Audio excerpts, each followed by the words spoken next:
مفتی صاحب سے میں پوچھنا یہ تھا جی جی کہ شب بارات کے تعلق سے قرآن شریف سے ثابت کر کے بتائیے کہ کون سے پارے میں اور کون سے آیت کے اندر جو ہے شب بارات کی جو ہے فضیلت وغیرہ آئی اور یہ رات کے لیے جو ہے مخصوص بتایا گیا.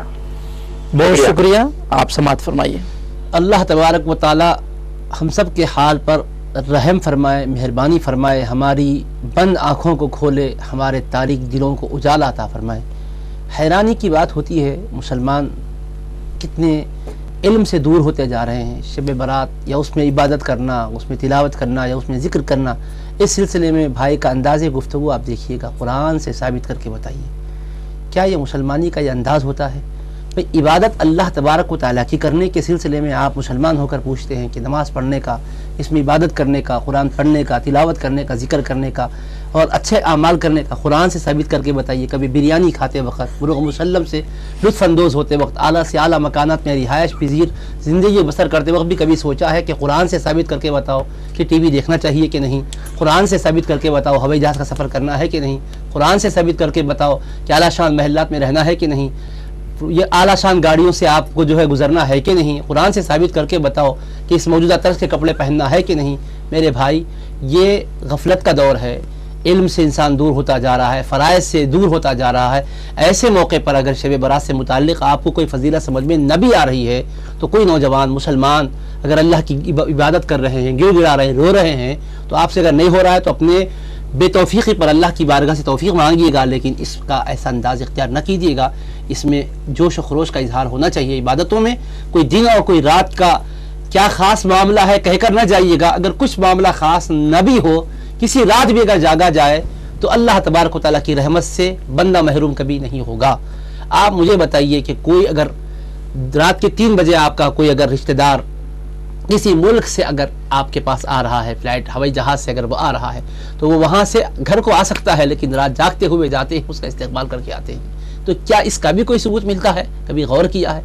اور شادی کی تقریبوں میں جاتے ہیں دوستوں کی، نکاح کا معاملہ سنت ہے، دعوت قبول کرنا یقیناً سنت ہے، لیکن رات دیر گئے دعوت ہو رہی ہے، اس میں جاتے وقت بھی کبھی ہم نے سوچا ہے کتنی رات کو جاگیں ایک دوست کی شادی کے حوالے سے یا کسی اور فنکشن اور تقریب کے حوالے سے؟ کیا اس کا بھی کوئی قرآن و حدیث میں ثبوت ہے؟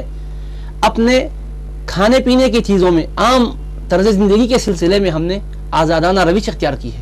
عبادتوں کی بات آتی ہے تو کیا اس رات میں نماز پڑھنے کا کوئی ثبوت ہے؟ قرآن سے بتایا جائے. ارے بھائی قرآن کریم سے تو اللہ پاک کا یہ ارشاد ہمارے سامنے ہے، تتجافى جنوبهم عن المضاجع يدعون ربهم خوفا وطمعا. اللہ کے بندے وہ ہوتے ہیں، خدا سے ان کا تعلق بندگی کچھ اس شان کا ہوتا ہے کہ ان کے پہلو بستروں سے علیحدہ رہتے ہیں. تو اب مجھے بتاؤ سونے کا وقت دن میں ہوتا ہے کہ رات میں ہوتا ہے؟ اللہ تبارک و تعالیٰ فرماتا ہے کہ اللہ تبارک و تعالیٰ نے تمہارے لیے دن کو کیا بنایا؟ معاشا، کام کا ذریعہ بنایا، اور رات کو کیا بنایا؟ لباسا، والنوم سباتا. تو رات کو آرام کرنے کے لیے بنایا، دن کو کام کے لیے بنایا. تو جو رات آرام کرنے کو تھی، قرآن کہتا ہے کہ اللہ کے بندے نیک وہ ہیں جن کے پہلو بستروں سے علیحدہ ہو جاتے ہیں.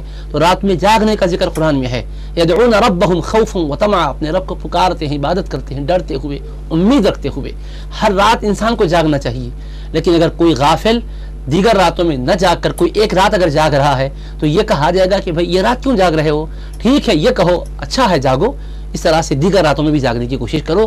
پوری رات نہ صحیح پو حصہ جاگو، پو نہ صحیح چند گھنٹے جاگو، کم سے کم فرائض کے حد تک تو جاگو.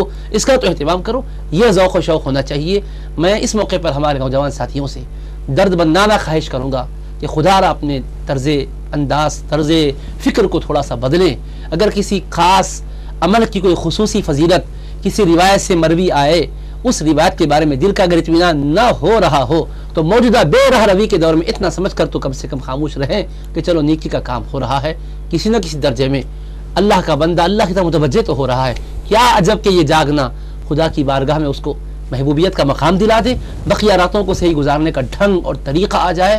آج ہماری آنکھیں ٹی ویوں کو دیکھ رہی ہیں، آج ہماری آنکھیں فحش مناظر کو دیکھ رہی ہیں. ان آنکھوں سے اللہ کے خوف میں کب آنسو نکلتے ہیں، کوئی ایک تحریک ہوتی ہے، کوئی سبب اور جذبہ پیدا ہوتا ہے، اس موقع پر آنکھ ڈبڈبا جاتی ہے، اشک بار ہوتی ہے. کیا خبر طوفان نوح لانے سے اے چشم فائدہ، 2 بوند ہی بہت ہے اگر کچھ اثر کرے.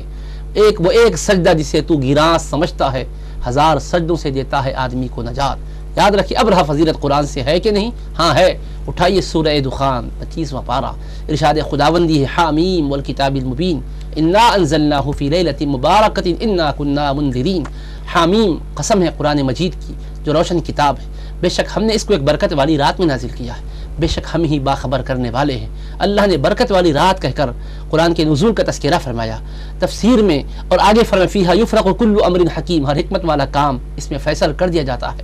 اور رسول کریم صلی اللہ تعالی علیہ وآلہ وصحبہ وسلم ارشاد فرماتے اس مبارک رات میں اللہ تبارک و تعالی بندوں کے لیے جو فیصلے صادر فرما چکا ہے، وہ فیصلوں کی تقسیم عمل میں آنے سے پہلے لوح محفوظ سے اس کی فائل اور کاپیاں تیار ہوتی ہے، پھر شب قدر میں متعلقہ فرشتوں کے حوالے کر دی جاتی ہے۔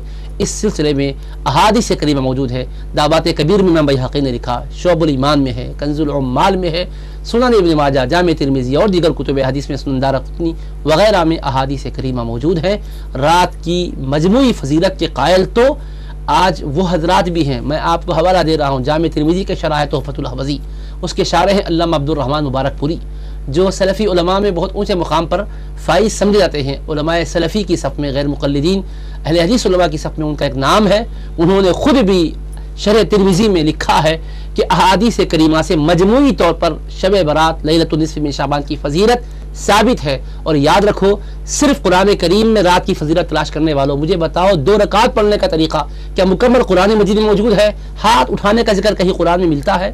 ہاتھ باندھنے کا ذکر کہیں قرآن میں ملتا ہے؟ کھڑے ہو کر سورہ فاتحہ نماز میں پڑھیں، کوئی چھوٹی صورت میں اس کا قرآن میں کہیں تذکرہ ہے؟ قرآن مجید میں یہ آیا ضرور ہے وما آتاکم الرسول فخذوہ وما نہاکم عنہ فانتہوا، جو رسول تم کو دیں اس کو لے لو، جس سے منع کریں اس سے رک جاؤ۔ تو ہر چیز وضاحت و صراحت سے قرآن میں ملے، کوئی ضروری نہیں۔ قرآن میں یہ قانون دے دیا کہ رسول جو فرمائے لے لو، تو قرآن میں اجمال ہے تو رسول پاک علیہ السلام کی حدیث میں اس کی تفسیرات موجود ہے۔ قرآن و سنت دونوں کو ہم اگر سامنے رکھیں گے، دنیا اور آخرت میں ہم کامیاب اور بامراد ہوں گے۔